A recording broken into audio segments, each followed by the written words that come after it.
नमः संस्कृताय मित्राणि, सर्वेभ्यो नमो नमः।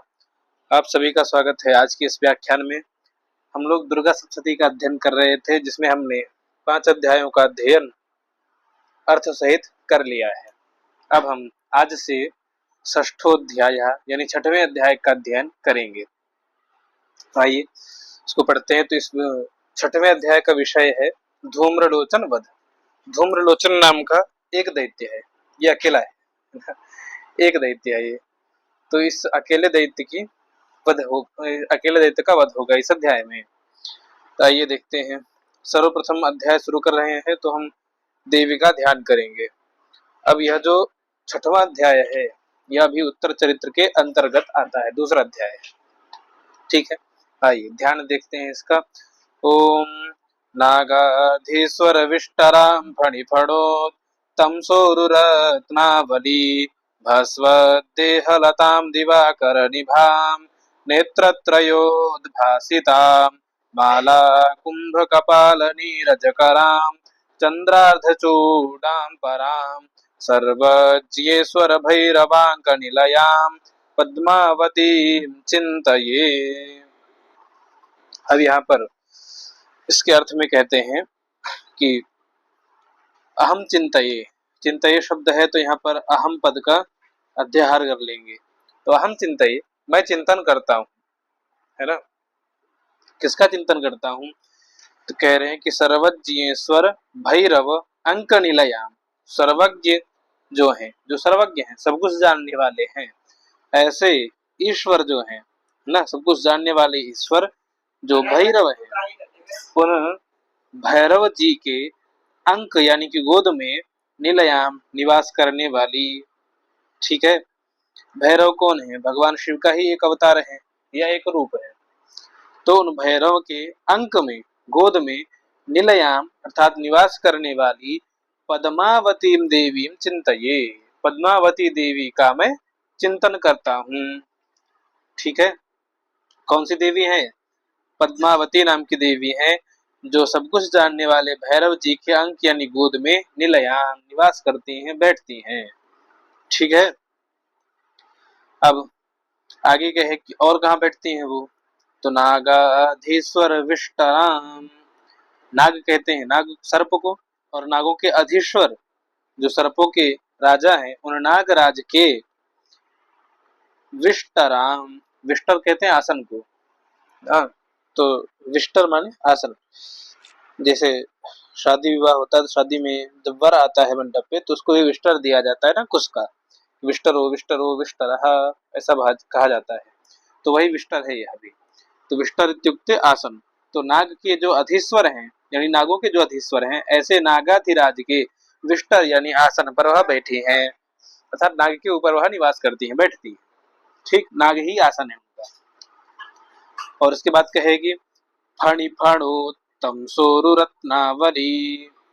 फण होता है ना नागों के, तो उस फण में ना, फणी सप्तमी एकवचन ना, तो नागों के फणों में ना सुशोभित होने वाली फणोत्तम, फण में उत्तम, जो फणोत्तम है, फणों में सुशोभित होती है, वह फण में सुशोभित होने वाली सह उरु रत्नावली, वह जो उरु है, वह जो उनका मणि है, और वह उस मणि की रत्न जो है, मणि रत्न जो है, उसकी आवली, आवली कहते हैं पंक्ति को, है ना।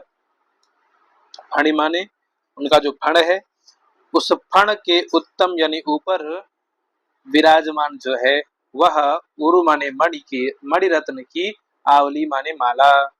ठीक है, ना के फणों में सुशोभित होने वाली मणियों की माला। उरु रत्न यानी उनकी जो मणि होती है उसको उरु रत्न कहा जाता है। तो मणियों की आवली माने माला।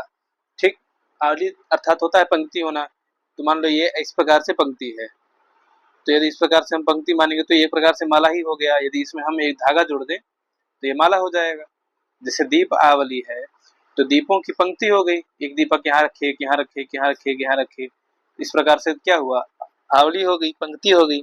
तो वैसे ही उरु रत्न की यानी मणि की आवली हो गई, पंक्ति हो गई, उसमें एक धागा पिरो दिया गया है, तो जिससे वह माला स्वरूप हो गई है। तो वह माला जो है ना, वह माला क्या है? मणियों की जो विशाल माला है, उस विशाल माला से उनकी जो देह लता है, देह लताम, देवी की जो देह है वह लता के समान एकदम नाजुक सी है ना। तो उस देह रूपी लता में भास्वत, भास्वत हो रही है, यानी उसमें चमक रही है, उद्भासित हो रही है, प्रकाशित हो रही है। तो देह लता में, देवी के देह में वह उद्भासित हो रही है, चमक रही है। ठीक है, क्या? पुरु रत्नावली, मड़ियों की माला जो है वह देवी के देह लता में भास्वत चमक रही है। ठीक है, समझ में आया इतना? इसके बाद कहे कि दिवाकर निभाम। दिवाकर कौन है? भगवान सूर्य, जो दिन को करते हैं। दिनम करोति इति दिवाकरः। तो सूर्य के समान जिनकी निभाम, ना जिनकी शोभा है, ना जिनका तेज है, निभाम माने तेजाम, दिवाकर के समान जिनका तेज है। और नेत्रत्रयोद्भासिताम, त्रय नेत्र, तीन नेत्र से वह उद्भासित हो रही हैं, सुशोभित हो रही हैं। तीन नेत्र उनकी शोभा बढ़ा रहे हैं। और कराम, कर माने हाथ में, तो हाथ में क्या धारण करती हैं? तो कहे कि माला, कुंभ माने घड़ा, कपाल खोपड़ी होता है ना, जैसे किसी का सर काट दिए तो केवल सर, उस सर को हाथ में धारण करती हैं। और नीरज, नीरज कहते हैं कमल के फूल को। ठीक है, तो माला, कुंभ, कपाल और नीरज, ये चार चीजें कराम यानी हाथ में धारण करती हैं। ठीक है, और पराम यानी उनकी शोभा में, यानी उनके जो मुकुट है सर पे, उस पर यानी मुकुट पर चंद्र अर्ध चूड़ाम, अर्धचंद्र की चूड़ा लगी हुई है। स्त्रियां कभी कभी अपने बालों में चूड़ा पहनती है ना, जैसे सीता माता ने चूड़ामणि उतार के दी थी हनुमान जी को, तो वही चूड़ा रूपी चंद्र, अर्धचंद्र जो है उनके पराम यानी मस्तक पर शोभित होता है। ठीक है, उनका चूड़ा क्या है? अर्धचंद्रमा ही उनका चूड़ा के रूप में पराम यानी मस्तक पर शोभित हो रहा है। ठीक, इतना समझ में आ गया ये? इस प्रकार से यह इसका अर्थ है कि सर्वज्ञ ईश्वर सब कुछ जानने वाले भैरव, भैरव जी के अंक में गोद में निलयमणि निवास करने वाली पद्मावती देवी को मैं चिंतन करता हूँ। और वह देवी नागों के राजा के ऊपर विश्राम आसन ग्रहण करती हैं। और उनके ऊपर जो, उनके फणी पर ना, उनके फन पर जो सुशोभित हो रही है ऐसी उरु रत्नावली, यानी उर माने उरु रत्न यानी मड़ियों की आवली माने माला जो सुशोभित होती है, वह या उससे देवी की, पद्मावती देवी की देह लता जो है वह भास्वत, वह सुशोभित हो रही है।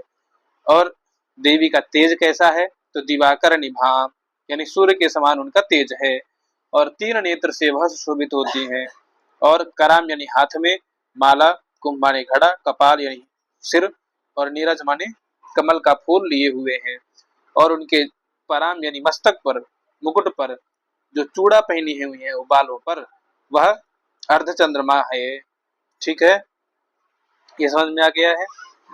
चलिए अब इस छठे अध्याय का प्रारंभ करते हैं।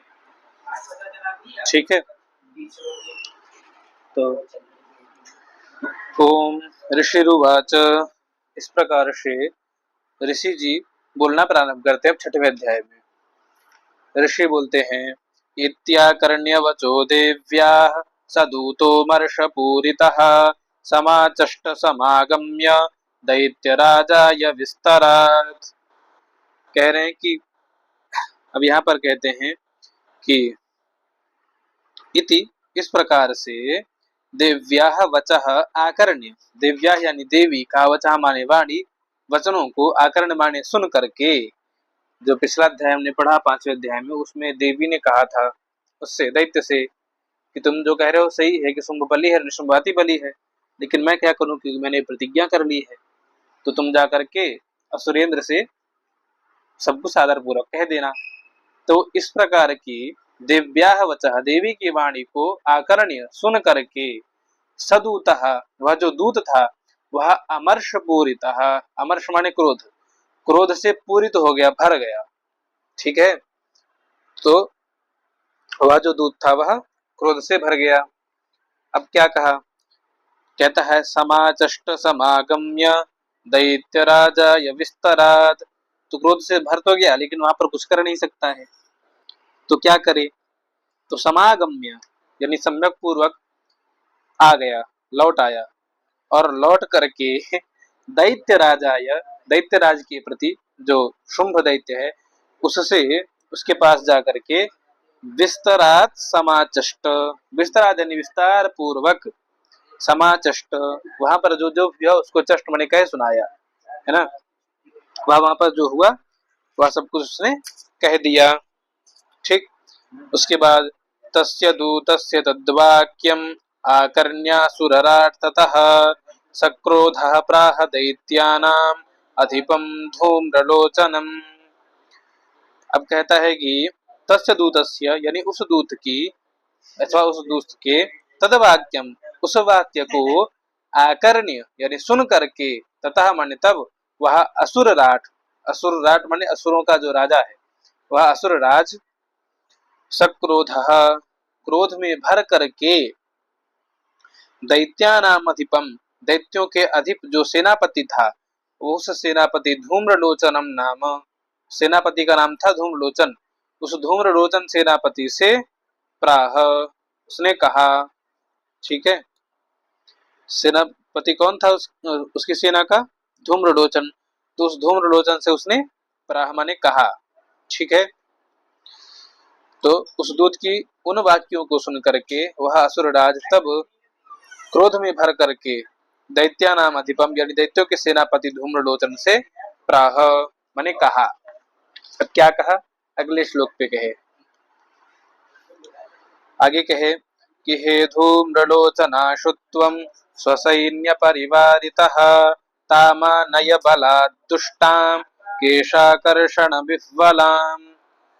अर्थात वहां पर ये शुंभ बोला कि हे धूम्रलोचन, न हे धूम्रलोचन, तुम स्व यानी अपने सैन्य परिवारितः, सैन्य से परिमाने चारों ओर से, वारिता माने घिर करके, ठीक है, घेर करके, स्व यानी अपने सैन्य माने सेना से, परिमाने चारों ओर से, वारिता माने घिर करके, आसु शीघ्र ही, आशु माने शीघ्र ही, तो अपनी सेना से चारों ओर से घिर करके या सेना को ले करके, ताम दुष्टाम उस दुष्टा, नाम नहीं लिया, किस दुष्टा ना, उस दुष्टा, बस केवल इतना ही कहा कि उस दुष्टा के केशाकर्षण विह्वलाम, केश को पकड़ करके कर्षण करते हुए यानी घसीटते हुए, और क्या करते हुए? विह्वलाम उसको रुलाते हुए, विह्वल कर देना,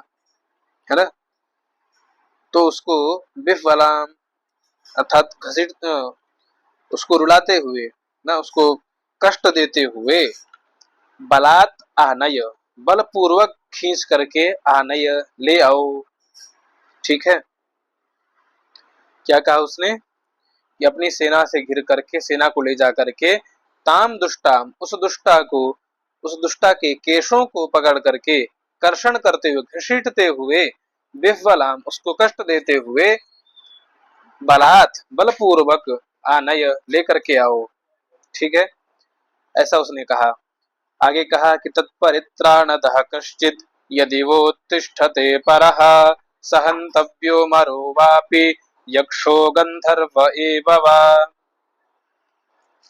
आगे कहा कि तत्परित्राणतः, तत् माने उस देवी की, परि परित्राणतः ना, परित्राणतः यानी उसको बचाने के लिए, त्रैरक्षणे धातु है, तो त्राणदः माने त्राणम ददाति, त्राणम रक्षणम ददाति इति त्राणदः।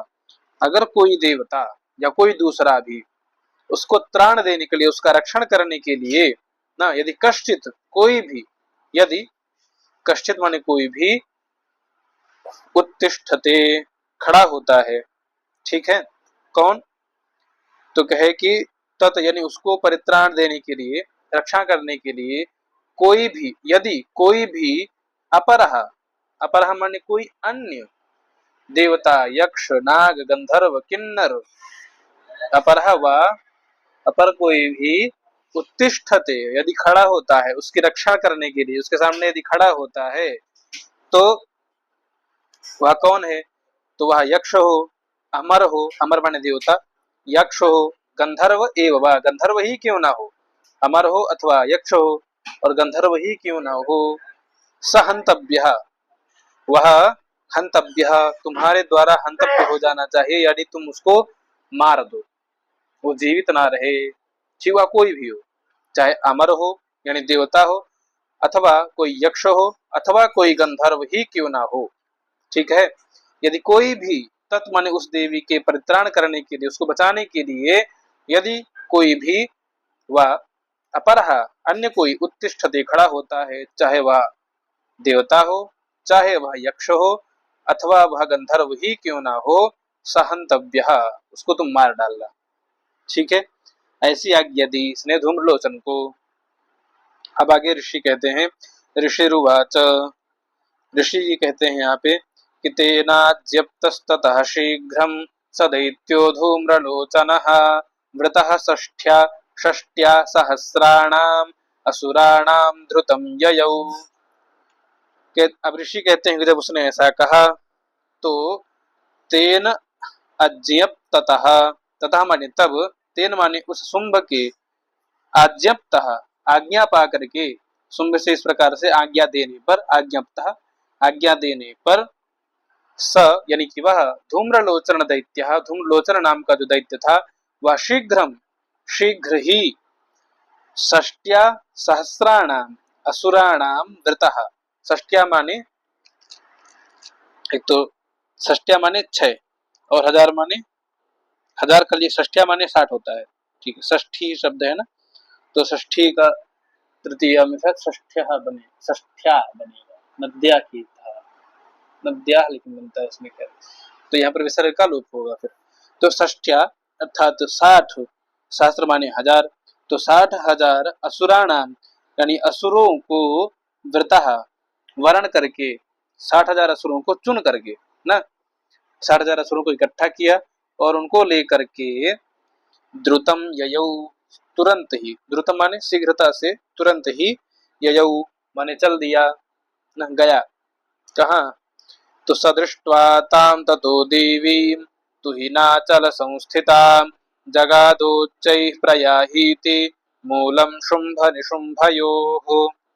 अब वह कहाँ गया, तो जहाँ देवी थी, कि तुहिनाचल संस्थितां अर्थात तुहिन अचल, अचल माने उस पर्वत के, तुहिन माने शिखर पर, संस्थितां माने स्थित होने वाली, ताम देवी उन देवी को, तथा माने वहां पहुंच करके, सदृष्ट्वा उसने देख करके क्या किया, उच्चैः जगाद ना, उच्च ही माने उच्च ध्वनि से, जगाद माने बोला, लिट लकार। ठीक है, क्या क्या हुआ कि वह तुहिनाचल में रहने वाली यानी शिखर पे रहने वाली उन देवी को वह, तथा माने वहां पर, दृष्टवा देख करके, उच्च ही जगाद उच्च ध्वनि से बोला या ललकार करके कहा, क्या कहा कि शुंभ निशुंभयोः मूलम प्रयाहि इति, इति माने ऐसा कहा, कैसा कि शुंभ और निशुंभ के ना, मूलम माने पास में, मूल शब्द का अर्थ होता है पास होना, पास में जाना। ठीक, तो शुंभ निशुंभयोः मूलम अर्थात शुंभ और निशुंभ के मूलम माने पास में, प्रयाहि चलो या जाओ, इति ऐसा कहा। ठीक है, क्या कहा, तू शुंभ और निशुंभ के पास में चल, प्रयाहि माने चल। ठीक, और आगे कहता है कि नचेत प्रीत्याद्य भवति मद्भर्तारमुपैष्यति ततो बलान्न याम्येष केशाकर्षण विह्वलाम्। अब आगे कहता है वह कि भवति यानी तुम, मदभर्तारम उपएष्यति, मदभर्ता यानी मेरे जो स्वामी हैं उनके पास में, उपमानी समीप में, एष्यति माने अगर चलो, और अगर नहीं जाओगी तो, न चेत अगर नहीं जाओगी तो, प्रीत्या यदि आप प्रीत्या पूर्वक नहीं जाएंगी तो, अद्य माने इसी समय, आज, ततः उसके बाद, बलात् बलपूर्वक, एष अहम यह मैं, नयामी लेकर के जाऊंगा तुमको। ठीक है, वह धूम्रलोचन क्या कहता है देवी से कि अद्य यानी कि इस समय ना, प्रीत्या प्रसन्न पूर्वक ना, मद भर्तारम, मेरे भर्ता मेरे स्वामी के पास में, उपमानी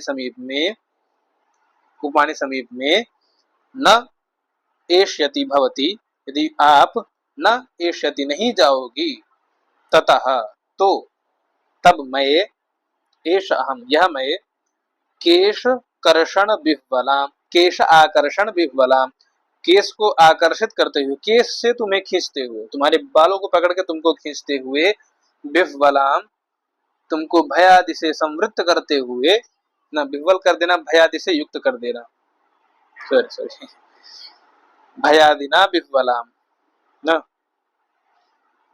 भयादि से युक्त कर दूंगा तुमको, और तुम्हारे केस को आकर्षण करके, केस से पकड़ करके तुमको घसीटता हुआ, बलात् बलपूर्वक नयामी, लेकर के जाऊंगा।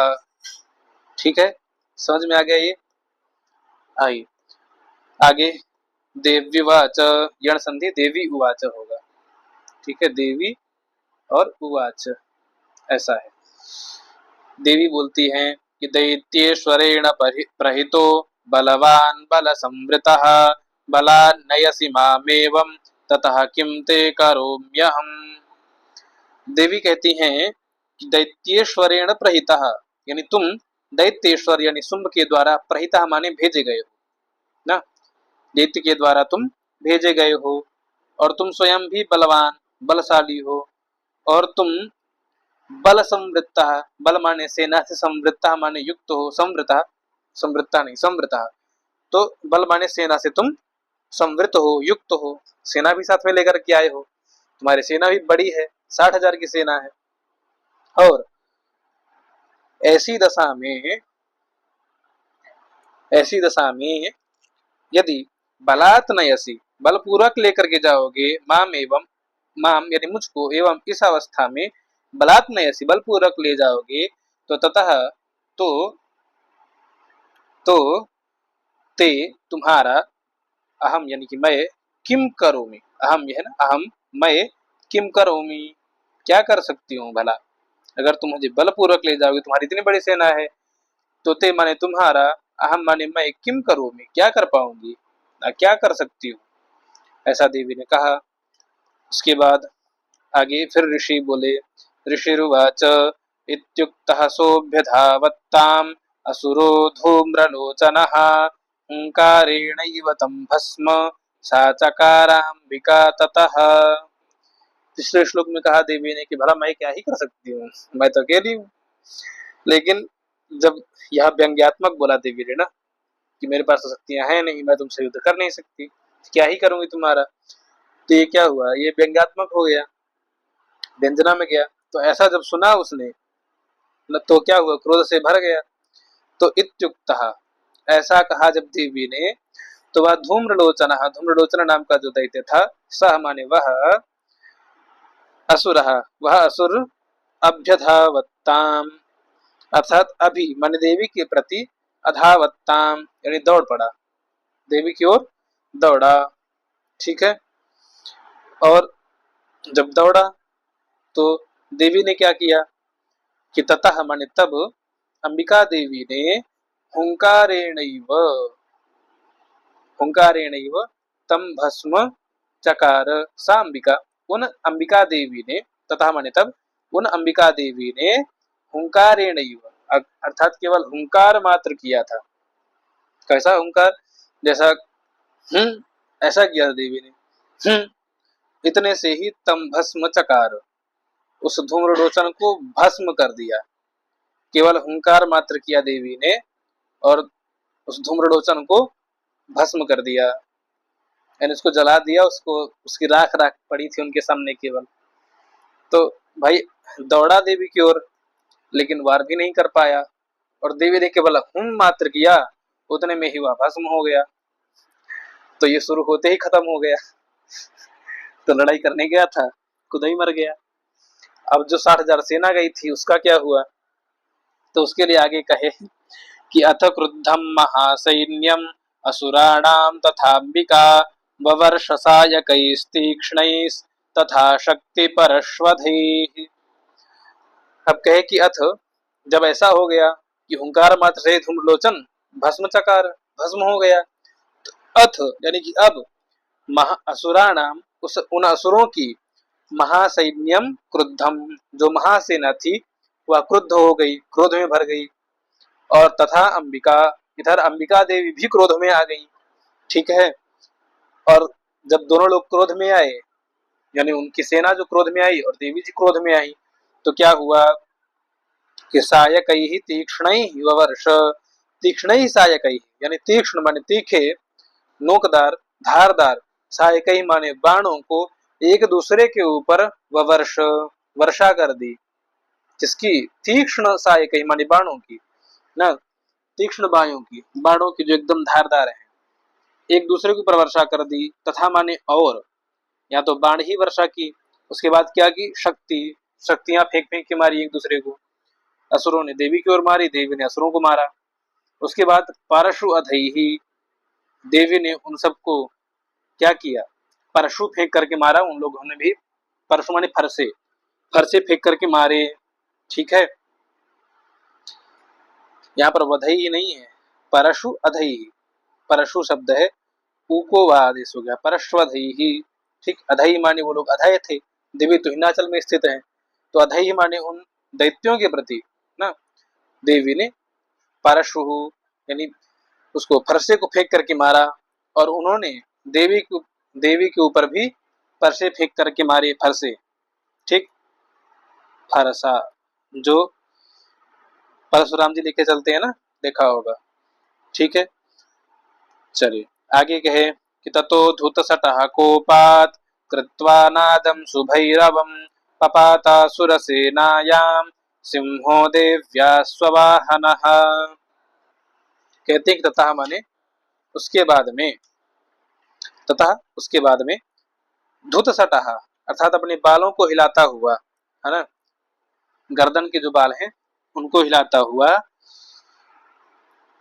देव्याः स्ववाहन देवी का जो स्ववाहन था, उनका जो वाहन था वह सिंह, वह जो सिंह है वह कोपात यानी क्रोध में भर करके सुभैरवम नादम कृत्वा, सुभैरव माने अत्यंत भयानक, नादम माने गर्जना, कृत्वा माने करके, और अपने बालों को धुतसटा हिलाता हुआ असुर सेनायाम असुरों की सेना के बीच में पपात कूद पड़ा। असुरों की सेना में वह कूद पड़ा। ठीक है। उसके बाद आगे कहे कि कांश्चित कर प्रहारेण दैत्यानास्येन चापरान आक्रम्य चाधरेणान्यान सजघान महासुरान। क्योंकि जब वह असुर सेनायाम बपात असुरों के बीच में जब वह कूद पड़ा तो कांश्चित यानी कुछ, कांचित यानी कुछ दैत्यों को कर प्रहारेण, अब सिंह का पंजा, कर क्या होगा, उसका पंजा ही ना होगा, तो पंजे के प्रहार से, और अपरान अपर कुछ दैत्यों को चमाने, और अपरान और दैत्यों को आसीन अपने मुख से अपने जबड़े में दबा करके, और अन्यान अन्य जो दैत्य थे उनको चमाने, और अधरेण आक्रम्य, अधर माने उसके जबड़े का जो नीचे का भाग था, उस जबड़े के नीचे वाले भाग से भी आक्रम्य उन पर आक्रमण कर दिया, उनको इतना मारा कि मर ही गए वो। स माने वह सिंह उन महासुरान जघान, उन महासुरों को जघान माने मार डाला। कैसे कैसे मारा है, तो पहले उसको तो कर प्रहार किया है, पंजा ही मारा है, खींच के पंजा मार दिया ना, छिला गए, गर्दन ही लाख हो गई। उसको तो अपने आस से, अपने मुख से, अपने जबड़े से दबा लिया, और कुछ महादैत्यों को पटक पटक करके अधरेण अपने दाढ़ से घायल कर दिया, जो उसके मुख का जो नीचे का भाग है उससे ही घायल कर दिया। और घायल क्या करना, जघान मार ही दिया ना, लिट लकार हन धातु, मार डाला। ठीक है। अब यह शेर का आतंक है, देवी ने भी कुछ नहीं किया, देवी ने केवल तीर बाण ही मारे बस। अब इसने तो मारना ही शुरू कर दिया, संहार ही कर दिया। आगे कहता है केशांचित पाटयामास नखैः कोष्ठानि केसरी तथा तल प्रहारेण शिरांसि कृतवान पृथक। ठीक है। तो आगे कहता है केशांचित कुछ को तो नखैः पाटयामास, उसको तो नख से ही ना पाटयामास फाड़ दिया, पाटन करना माने फाड़ देना, नख से फाड़ दिया, लेकिन कहाँ फाड़ा, कोष्ठानी उनके पेट फाड़ा है, कोष्ठ कहते हैं पेट को, तो उनके पेटों को पाटयामास फाड़ दिया। किसने? वह केसरी। ठीक है, केसरी माने सिंह, सिर। यहाँ पर केसरी ऐसा लिखा हुआ है कई कई जगह पर केशरी, ये तालब विशा का भी प्रयोग मिलता है ना बंगला प्रतियों में। ठीक है, जो बंगाल की प्रतियां हैं, बाकी इसमें तो केसरी है, केसरी ऐसा भी लिखा जाता है। ठीक है, तो उस केसरी ने क्या किया? केशांचित यानी कुछ को तो नखई ही अपने नखों से उनके कोष्ठानी माने पेट को पाटयामास फाड़ डाला। ठीक है, तथा माने और तल प्रहारेण शिरांश कृतवान पृथक, तल के प्रहार से, तल माने अपने तलवे के प्रहार से यानी पंजे के ही प्रहार से थप्पड़ मार करके शिरांश पृथक कृतवान, दैत्यों के शिरांश यानी सिरों को ही पृथक माने अलग कर दिया, उनके धड़ से उनके सिर को ही अलग कर दिया। ठीक है, समझ में आ गया ये? अब इसमें 24 श्लोक हैं इस अध्याय में, तो 17 हमने पढ़ ही लिए हैं, तो इस अध्याय को आज संपन्न ही कर देते हैं। आइए, व्याख्यान थोड़ा लंबा होगा आज का, 1 घंटे शायद जाए। तो आगे कहते हैं, विच्छिन्न बाहु शिरसः कृतास्तेन तथा परे पपौ च रुधिरं कोष्ठात् अन्येषां धृतकेसरः। अब वह कहता है कि तथा माने और, अपरे माने कुछ की, तो क्या किया? तेन माने उस सिंह के द्वारा, अपरे कुछ अन्य जो दैत्य थे उनको क्या किया गया? बाहु शिरशः विच्छिन्न, उसकी तो बाहु विच्छिन्न कर दिया, यानी भुजाएं ही उखाड़ दी, काट पीट दी। और कुछ के शिरशः विच्छिन्न, कुछ के सिर ही विच्छिन्न कर दिए उनके धड़ से ना, तो कुछ की तो भुजाएं और कुछ के सिर काट डाले। और वह क्या करता था? अपन धुत केसर, उसके केसर केसर जो बाल हैं, केसर के सदृश ना, उन बालों को धुत माने हिलाता है ना, धुत करता है, हिलाता है। ठीक है, हिलाता हुआ क्या किया?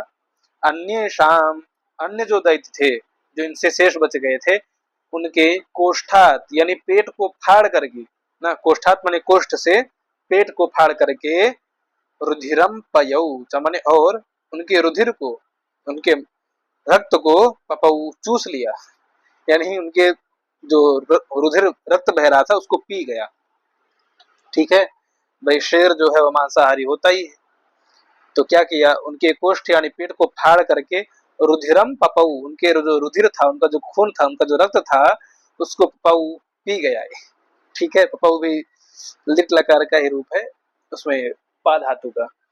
ठीक है, अब आगे कहे, क्षणेन तद्बलं सर्वं क्षयं नीतं महात्मना तेन केसरिणा देव्या वाहनेनातिकोपिना। जहां पर तृतीया लगी हो वह सिंह का विशेषण है।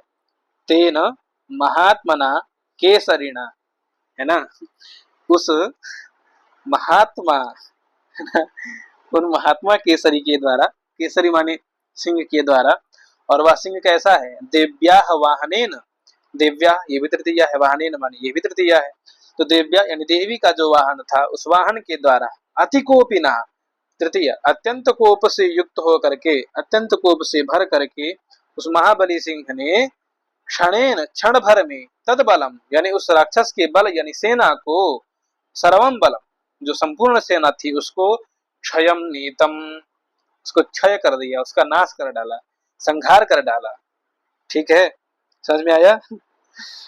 केसरी को क्या कहे? महात्मा। उन महात्मा, तीन माने उन महात्मा केसरी माने सिंह जी के द्वारा, जो देवी के वाहन है, और उनके द्वारा अधिक कोपित होने के कारण, अत्यंत क्रोध में भरे होने के कारण, उन महाबली सिंह के द्वारा क्षण भर में तद माने उन असुरों की सर्वम बलम संपूर्ण सेना को क्षयम नीतम क्षय कर दिया, नाश कर दिया। ठीक है, सारी सेना देवी के केसरी ने ही निपटा दी, देवी ने हुंकार मात्र से उसको धूम्रलोचन को निपटा दिया, भस्म कर दिया था। ठीक है, अब आगे कहते हैं, श्रुत्वा तमसुरं देव्या निहतं धूम्रलोचनं बलं च क्षयितं कृत्स्नं देवी केसरिणा ततः। अब कहे कि तम असुरम यानी उस असुर ने, तम असुरम, उस असुर शुंभ ने, श्रुत्वा, जब सुना, क्या सुना कि देव्या धूम्रलोचनम निहितम, देवी के द्वारा धूम्रलोचन निहत कर दिया गया, निपाट दिया गया, माने मार दिया गया, ठीक है, धूम्रलोचन मार दिया गया। और कृत्सनम बलम, चमने, और जो कृत्स यानी संपूर्ण जो उनका बल था, जो सेना थी, वह देवी केसरिणा, तथा माने उसके बाद में देवी के केसरी माने सिंह के द्वारा क्षयितम, नाश कर दी गई, ठीक है, सेना को साफ कर दिया गया। तो देव्या धूम्रलोचनम निहितम, देवी के द्वारा धूम्रलोचन मारा गया, और उसके बाद में देवी के सिंह के द्वारा कृष्णम बलम क्षयितम, संपूर्ण जो सेना थी वह भी क्षयित कर दी गई, नाश कर दी गई। तो इस प्रकार से तम असुरम, वह जो असुर था, वह उसने, शुंभ ने जब ऐसा श्रुत्वा, सुना, तब क्या हुआ, तो चुकोपतैत्याधिपति शुंभ प्रस्फुरिताधरः आज्ञापयामास च तौ चंडमुंडौ महासुरौ। अब कह रहे हैं कि जब उसने ऐसा सुना, उस शुंभ ने, तो शुंभ जो दैत्याधिपति है, दैत्यापति, दैत्यों का अधिपति यानी दैत्यों का जो राजा है, ऐसा जो शुंभ है, उस शुंभ को चुकोप, चुकोप माने कोप हुआ, बहुत अधिक क्रोध हुआ, और बहुत अधिक जब क्रोध हो जाता है तो प्रस्फुरित अधर, जो अधर है, नीचे वाला होंठ होता है, वह प्रस्फुरित होने लगता है, फड़फड़ाने लगता है, फड़कने लगता है, ठीक है। जैसे सामान्य ही कोई व्यक्ति यदि बहुत ज्यादा क्रोध में आ जाए तो उसका या तो पूरा शरीर कांपने लगेगा, या तो अधर, उसका नीचे का होंठ प्रस्फुरित होगा, कांपेगा, ठीक है, कांपने लगा, तो उसका अधर जो है, नीचे का होंठ प्रस्फुरित होने लग गया, कांपने लग गया, यानी इतना गुस्सा आ गया, बहुत अधिक गुस्से में आ गया। उसके बाद क्या किया कि चंड मुंडौ महासुरौ तौ, यानी उन चंड और मुंड नाम के महाअसुरों को आज्ञापयामास, आज्ञा प्रदान की, तौ माने उन्हीं चंड मुंड को जिन्होंने लूज लगाई है कि देवी, अत्यंत सुंदर देवी जो है वह हिमाचल पर है, हिमालय पर है, आप जाकर के उसको ग्रहण करिए, उन्हीं चंड मुंड महाअसुरों को आज्ञापयामास, आज्ञा दी, है ना। ये दोनों लूज लगाने वाले थे, इनको ही कहा अब जाओ। अब इनसे क्या कहा कि हे चंड, हे मुंड, बलैर बहुभिः परिवारितौ तत्र गच्छत गत्वा च सा समानीयतां लघु। अब कहा कि हे चंड, हे मुंड, बहुभिः बलैः परिवारितौ, बहुत सी, बल माने सेना के साथ में, परिवारित माने युक्त हो करके, है ना, बहुभिः माने बहुत सारी, बलैः माने सेना से, परिवारित माने युक्त हो करके, तत्र गच्छत, वहां जाओ, और गत्वा, जा करके, च माने और, जा करके, सा माने उस देवी को, लघु समानीयताम, लघु समानीयताम, लघु माने शीघ्र ही, जल्द ही, समानीयताम, यहां लेकर के आओ, ठीक है।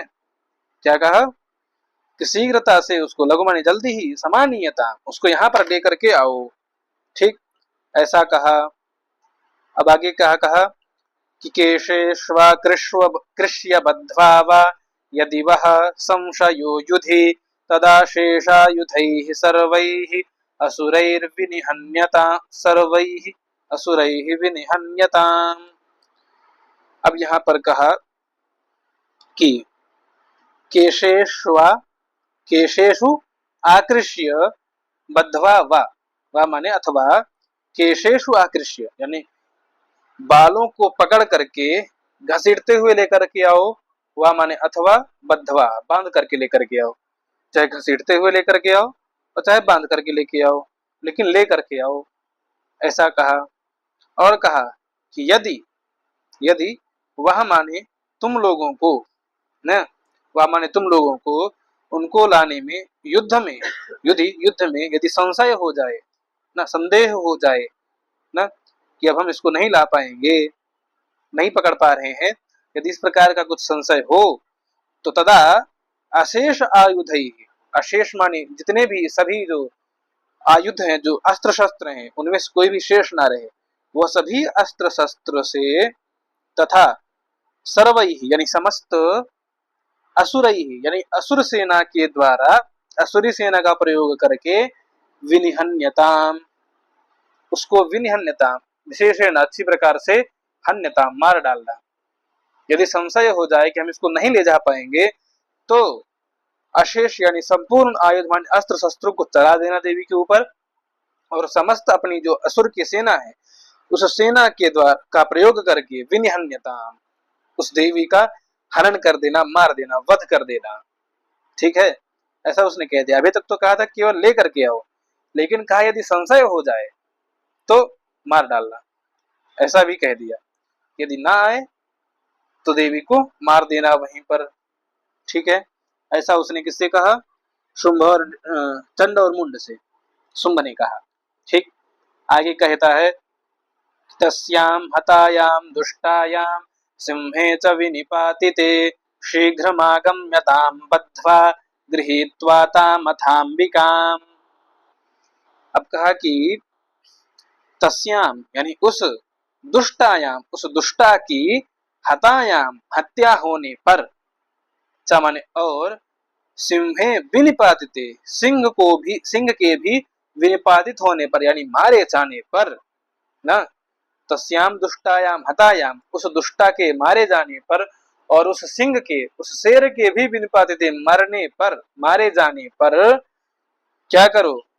ताम अंबिका अथ माने उसके बाद में, ताम अंबिका उस अंबिका को, उस देवी को, बद्धवा बांध करके, और गृहीत्वा माने ले करके, बांध करके और ले करके, शीघ्रम आगम्यताम शीघ्रता से, जल्द ही, आगम्यताम लौटाना। ठीक है, कब लौटना? यदि ला पाओ जिंदा तो जिंदा ले आना, चाहे बांध कर ले आओ, चाहे बाल से घसीटते हुए लेकर के आओ, बाल पकड़ करके। और यदि कहा यदि मारी जाए तो तस्याम उस दुष्टा के मारे जाने पर, और उस सिंह के भी मारे जाने पर, अथ माने उसके बाद, उस अंबिका को बद्धवा बांध करके और ले करके शीघ्र ही लौट आना। ऐसा उसने कह दिया किससे? चंड और मुंड से। ठीक है, ओम। इस प्रकार से यह अध्याय यहीं पर संपन्न हुआ, यानी कि उस शुंभ ने उनको, उन चंड और मुंड को आज्ञा दे करके ही आज्ञा दी इस अध्याय में, और यह अध्याय यहाँ पर संपन्न होता है।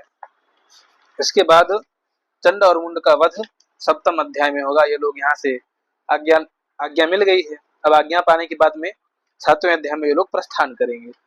ठीक है, तो इनके प्रस्थान से इनके वध तक हम लोग अग्रिम व्याख्यान में चलेंगे आज यहीं पर। तो जय जय श्री मार्कंडेय पुराणे सावर्णिके मनवंतरे देवी महात्म्ये शुंभ निशुंभ सेनानी धूम्रलोचनो नाम षष्ठः। अथवा ये शब्द ही नहीं बोलना है, ठीक है, शुंभ निशुंभ सेनानी धूम्रलोचनो, ये शब्द और इति शब्द और अध्याय शब्द इतना नहीं बोलना है। ठीक है, तो बाकी क्या बोलोगे? जय जय श्री मार्कंडेय पुराणे सावर्णिके मनवंतरे महात्म्ये देवी महात्म्ये इसका वध नाम का यह अध्याय संपन्न हुआ।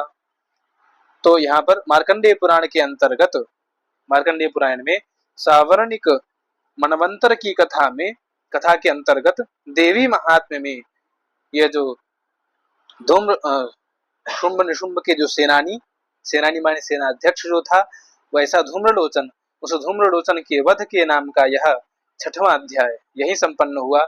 इसमें 4 उवाच हैं, और यानी 2 लाइन वाले पूर्ण श्लोक अनुष्टुप छंद के 20 हैं। इस प्रकार से 4 उवाच और 20 श्लोक मिलाकर के 24 श्लोक संपन्न हुए। इस प्रकार से पहले अध्याय से लेकर के छठवें अध्याय तक 412 श्लोक यहाँ पर संपन्न होते हैं, और यह अध्याय भी, छठा अध्याय भी यहाँ पर संपन्न होता है। आप सभी लोग अंत तक जुड़े रहे उसके लिए बहुत बहुत धन्यवाद। नमः संस्कृताय, सर्वेभ्यो नमो नमः। हम सभी फिर बोलेंगे अग्रिम व्याख्यान में, 7वें अध्याय में।